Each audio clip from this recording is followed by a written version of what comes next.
জলপরি আন্টি তো ঘুমিয়ে আছে, এখন আমি তার লেজ থেকে একটু কেটে নিয়ে যাই। জলপরি আন্টির লেজটা কেটে নিয়ে যাচ্ছি। এটাকে আমি অনেক সুন্দর করে সাজিয়ে আন্টিকে দেব। আন্টি দেখে অনেক খুশি হবে। এখন আমি কিভাবে হাঁটবো? আমার তো খুব কষ্ট হচ্ছে। জলপরি আন্টির লেজটা আমি আজকে মণিমুক্ত দিয়ে সাজিয়ে দেব। আন্টি এটা দেখে অনেক খুশি হবে। যাই, এখন জলপরি আন্টিকে দিয়ে আসি।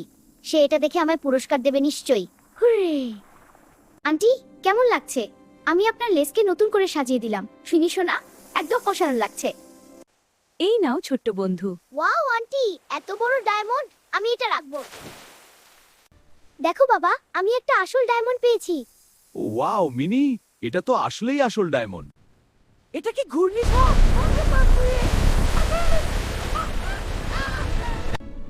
আমি তো ডুবে যাচ্ছি। আরে না, আমায় কেউ বাঁচাও। আরে, মিনি তো ডুবে যাচ্ছে। যেভাবেই কেউ বাঁচাতেন, আমি যাই। এই তো আমি এসে গেছি সোনা, ভয় পেও না। আমার জন্য কেউ লাইক ও সাবস্ক্রাইব দিল না।